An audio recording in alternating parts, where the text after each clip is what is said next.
Welcome to a new episode on my channel.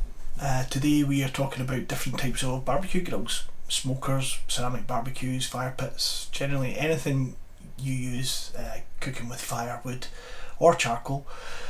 If you just stumbled upon this video, then welcome to the channel. Hopefully it's informative, and if you enjoy what you see, then please subscribe for more content and check out some of my previous videos. Later in this episode we're going to be taking a look across the Atlantic to Texas and seeing some cooking on a ceramic barbecue with my good friend Robert. But first I want to give you a bit of insight into what I use, what's readily available here in the UK. Barbecue food is certainly not new to us here, but having travelled a little and trying new places and cooking styles, we're still in our infancy, I think, when it comes to cooking and eating barbecue food. I've got friends in South Africa, Australia and of course the US, and cooking outdoors on grills and smokers is a regular thing for all of them. The Scottish weather is a big factor, can often restrict this a little bit, but I see more people finding better solutions for getting outdoors and cooking. I love it. The smells, additional flavours it creates, it's worth a little bit of cold and rain most of the time. Let's take a look at what I use for cooking outdoors. So the most common device I use is my large grill. I've actually two of these, both almost exactly the same specifications. It's a large grilling surface, it's got a movable fire tray, you can move it up and down, removable ash pan underneath that, which is easy for cleaning. It's got a large lid which allows it to be closed and used like an oven, or if you leave it open it's just like a standard grill where you can grill on the top. We regularly cook burgers and sausages, hot dogs, chicken portions, steaks, kebabs, corn on the cob, fish, anything at all. I've also recently tried to use it for roasting a whole chicken or whole topside of beef. I can regulate the temperature with the movement of the cold tray, and using the vents on the side of the main unit allows further oxygen, and the lid can restrict the sort of heat escaping as well. Additionally, I've added cast iron griddle plates on the top of the grills when trying to sear steaks and burgers or anything I want to get some nice griddle marks with, but it also helps with the heat retention inside the grill for longer cooks and roasts. Now you might be wondering why I have two of these. My wife certainly asked that question, but the main reason is we love to entertain. We have people over for food whenever it's possible. That's a really big thing at the moment. It also allows me to use both grills independently for different styles of cooking, different types of dishes. I can use one for longer roasting at regular temperature around 180 degrees for large meat roasts, while the other grill can be high heat, maybe 350 degrees Celsius, for searing steaks. I've just lost the light there. I'm going to keep going. Light from there is fine. It can also allow you to move cooked food over to a source heat to keep food warm. But the big thing about this grill is that I can also use it one half for direct heat above coals and the other side for more indirect cooking, like an oven. But the biggest issue we all have when we start to cook on barbecues is the sausage or the chicken drumstick or whatever you're cooking ends up charred on the outside like Anakin Skywalker, and still raw and unsafe to eat on the inside. That's how people end up ill with food poisoning, because we just char the life out of it and we're not actually cooking it properly. But I tend to do my cooking a bit more regulated than that. Often people pre-cook food in the oven and then take it out to the barbecue to finish it off and give it some colour. Now, I'm not judging those people much. However, if you get your grill at a manageable temperature on one side of your grilling area and maintain your fire well, you can use ambient heat to cook the meats properly without making the outside completely rock hard and unedible and charred to a crisp. But if in doubt, you can then always use meat thermometers, either manual or digital, for that extra safety and peace of mind. You might also find food looking a little dry at times during a cook, or maybe some fat content suddenly made your fire go absolutely wild and the heat's just uncontrollable. Best tip for that, always have a beer handy. If you can splash that over any wild flames and calm it down. Or you could have a small spray bottle. I put apple cider vinegar in mine. It works great too. It's good for spritzing food. It helps retain some moisture in the meat while you're cooking. Additionally, a lot of cooks, pitmasters, whatever you want to call them, will use brushes and mopping sauces, and it keeps adding moisture and basting the food as you cook it. Mopping and moisture retention are really critical for low and slow cooking. I'm going to show you what I use for low and slow cooking after we take a visit to Austin, Texas, and see Robert, my good friend Robert, using his new Big Green Egg ceramic barbecue that he got. This thing looks amazing. It does appear to make things slightly easier for us all. Take a look. Remember to keep watching for further information about my offset smoker after this video. Hi everyone, my name's Robert. Stephen's asked me to put together a video about my new grill so that he can show it to the world. So I'm a friend of Stephen's. I'm a little bit further away from his place in Cumbernauld, so I'm 4,500 miles away in Austin in Texas. Well, just north of Austin actually. I'm in a place called Round Rock, which is about 26 miles north of Austin. And this is my backyard. So I have just recently, my good lady wife has acquired this Big Green Egg, and today I got all Red Bull with it and I added wings to it. So this is brand new. It's my first time using this piece. I'm going to talk you through how to use it and what the different pieces are. So the thing itself is fairly straightforward. You've got your regulator up here, and everything is egg themed, so regulator, and you've got a piece at the bottom here which is your ash piece, but it also has this is where the air gets into it. So I'm going to open it up, and if you come over you can see in here you've got a gasket, and at the bottom of the gasket there is a grate, and the grate allows the ash to come through here. You only use lump charcoal in this one. It's not for, you can't put charcoal briquettes in it, and the main reason for that is that once this is burned all the way through, it'll all fall down into the ash pit underneath, and it doesn't. It's nice and clean. We can heat it up while using about half a gasket full, and taking it up to, you can see on here, and take it up to right to the top, so it's about 1,000 degrees, and then that will clean it down. But I'm going to just get it started. So if I open up, I have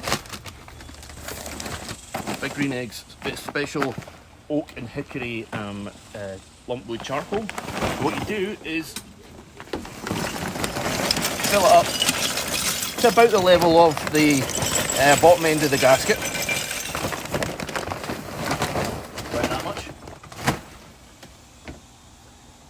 And you can see there, this little line here is where you're trying to fill it up to, so I'm just about filled, maybe just a little bit over. There's small bits of charcoal.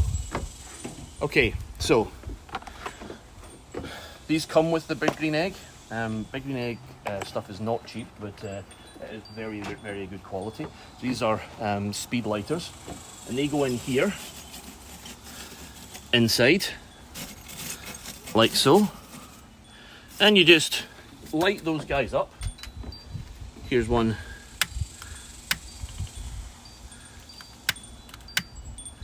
I've got here.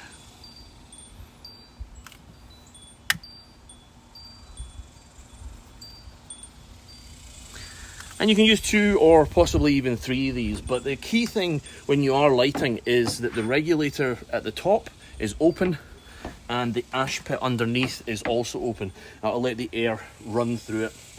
Now, the really nice thing about this is that it takes only about 15 minutes and the coals will be warm enough to heat on. So it's just about enough time to have a local beer, if you drink as fast as I do, and then you can actually start to cook on it. So it's really quick at heating up. So we'll come back in a minute, in 15 minutes, and we'll start to put the rest of it together.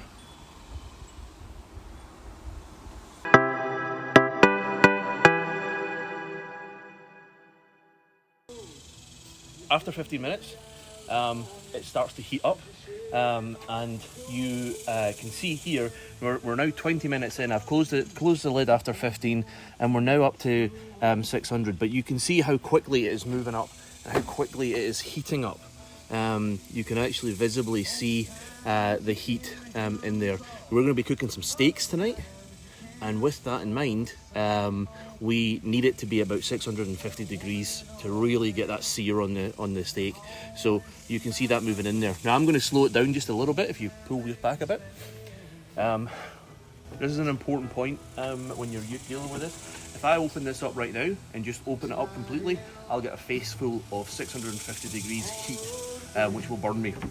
I've taken off my Jason Aldean hat because I look far too Beverly Hillbillies. Be sure. So you have to do a thing when you're opening it up at this heat. You have to do a thing called burping. You have to burp the grill, which kind of looks like this. So you open it a little bit, let the heat slowly. I can already feel it in my hands because it's very hot in there.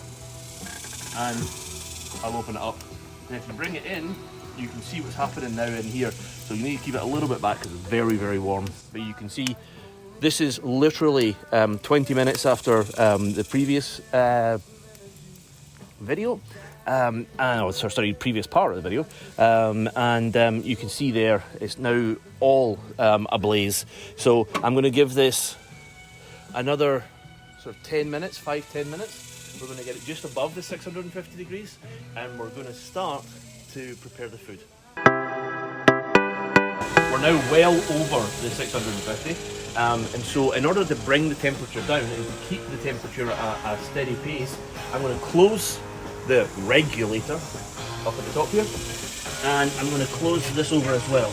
Now, I don't close it fully, because if I close both of these fully, what will happen is all the air will be sucked out of it, or it'll burn off the air, actually. It creates a little bit of a vacuum in there. But the cool thing about that is if I close all of that up, it puts out the coals. So you don't have to use an entire bag of coals. And these bags of coals are about $25 a bag, so they're a little bit more expensive than your charcoal briquettes. But by closing that, if you can come in here, you can see by closing that over, my temperature is already starting to go down. I'm about 550, so I just have to adjust it a little bit, open up the grates a little bit, take a step back, just to get it going. Once I get it to the temperature I want it to be at, which will be about 650 degrees, I can leave it and it will stay that way. Now what's really cool about this is that if you're cooking a brisket, it takes a long time to cook a brisket, you can put this onto a low and slow heat, so roughly 200, 250 degrees, something like that, and it will actually cook. This will stay alight for 24 hours in one gasket full of charcoal, which is pretty amazing. So even a big brisket, you could cook that comfortably here without having to go and change. And you know that issue that you have when you're constantly going and you're changing your coals out when you're cooking a brisket. This guy will keep the temperature the way it should be. I'm just going to keep adjusting this, keep that going.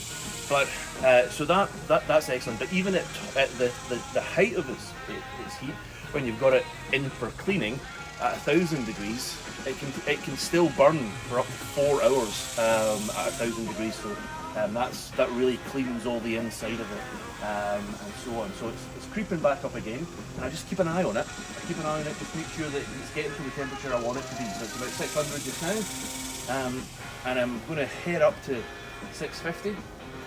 When I get slightly above that, I'm going to start closing these over a little bit. It's all about regulating the oxygen that's going into the grill. There we are. We're at just about 650.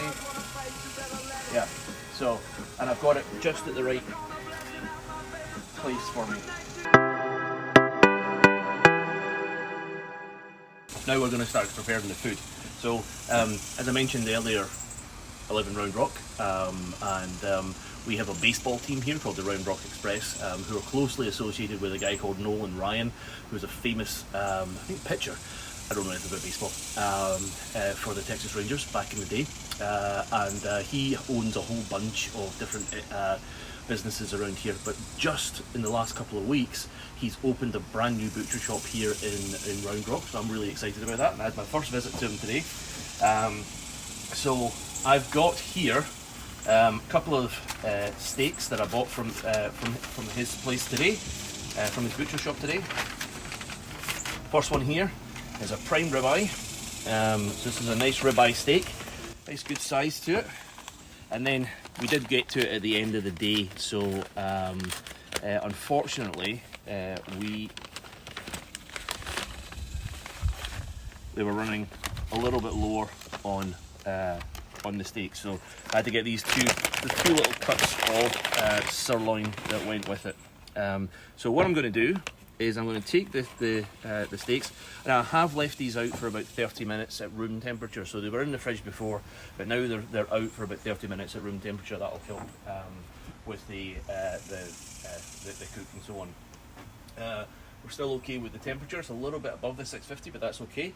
And I'm going to try this Good Stock. That's the name of the butcher shop for Northern Ryan. So I'm going to try this steaks seasoning, this is the first time I've tried this, so we'll see if it's any good.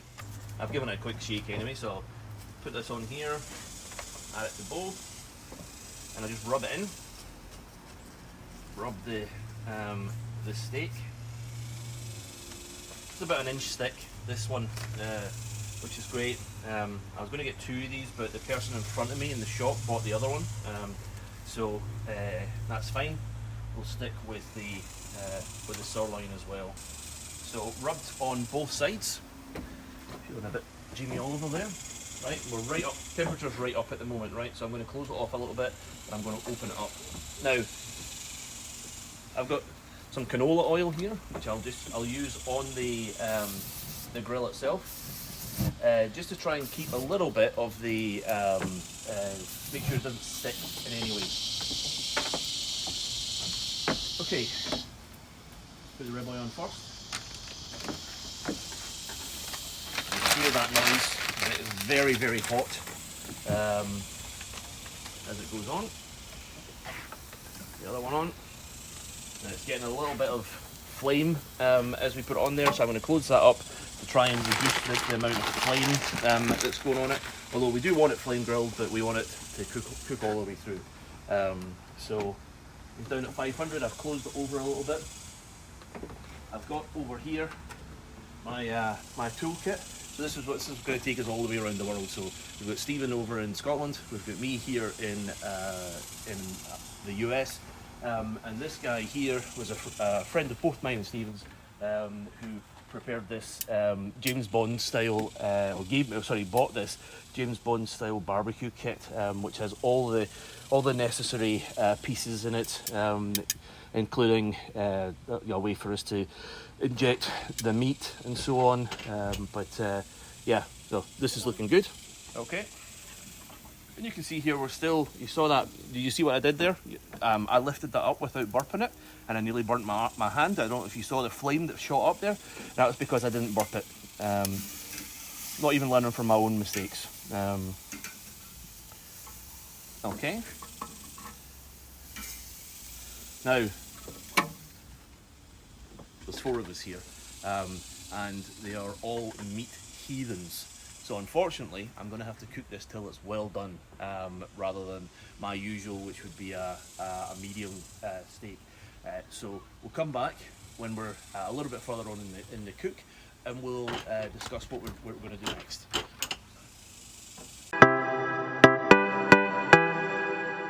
We've had this on here for about 8 or 9 minutes, which is too long, but okay. I'm going to burp it again. You can see the burp there. And if you come in, you'll see the meat is cooking really nicely now. There's a sirloin. It's coming out. As I said, we're a well done family, unfortunately.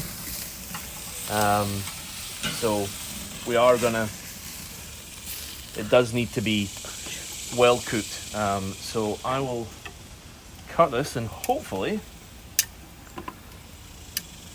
we're going to have it cooked all the way through. And you can see there it's cooked all the way through. Not how I would cook it, but there we are. A little bit of pink in that one there, which is good. Now that I've got this, I'm going to leave this here to settle. I'm finished cooking. The cook is done. So I can close this over. Shut that off. Down at the bottom here. Close this. So I've now closed the top. I've closed the bottom. And by doing that, I've taken the oxygen, as I mentioned earlier, I've taken the oxygen out of the grill. And what will happen now is the grill will very, very quickly start to cool down. And it will put out the coals that are inside the grill. And it means I don't have to constantly be filling up coals and getting new coals, because these coals are actually relatively expensive. They're about $25 a bag for these ones, which is a bit more than your average charcoal briquette. But importantly, once the coals are out, we can reuse them, we can restart them at a later date. So we can turn it on, turn off. So, you know, with a 15-minute heat up time, it's going to make it so much easier. So the meat is getting put on the plate. We've got some potatoes and vegetables with it. I'm back onto the Fireman's 4 with my American cuisine, and so we're now going to eat the food and watch the fantastic Texas sunset.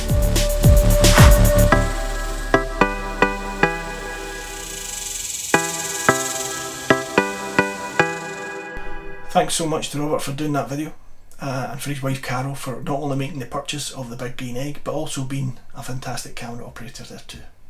Now, my last section is regarding my offset wood-fired smoker. This is a barrel style barbecue. It's got 2 chambers and a chimney on the far side.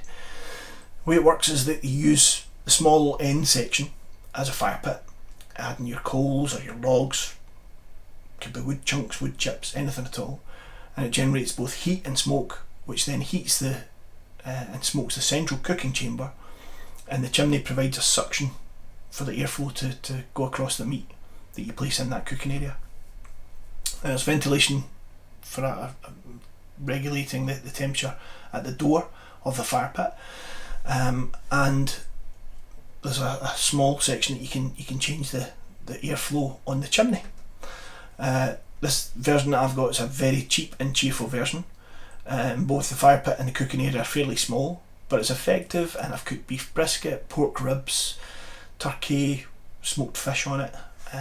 Regulating the temperature though, that's much harder. You'll see spikes and falls in temperatures as you're cooking, as you add extra fuel, or maybe bring the fire up, or open the door to sort of add more fuel, is just allowing oxygen to spike in the fire, and it just makes it a little bit hotter.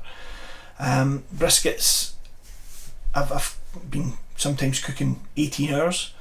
It can take 18 hours to cook a full one, and believe me, smokers like this, it's a bit of a chore. Interesting to watch what Robert was saying there about how he can maintain heat for 24 hours at a time, and if it's a regulated heat like that and it's a small amount of fuel, fantastic. I'm hoping he'll maybe do another video for us and do a brisket of some sort, because if you get it right, if it's cooked perfectly, if you spend all that time working on it, the results can be spectacular.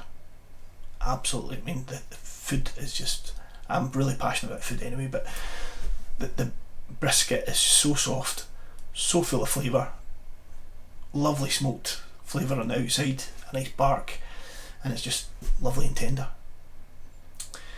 Comparing how much Robert's big green egg cost to my small offset smoker that I got from Aldi, it's 10 times the price for the big green egg. So it's a big investment, but if you're doing it regularly, I think it's something that it's worthwhile investing in, if you've got the money for it. But I'm hoping that by doing these YouTube videos, maybe Big Green Egg will maybe send me one for free. I can keep dreaming.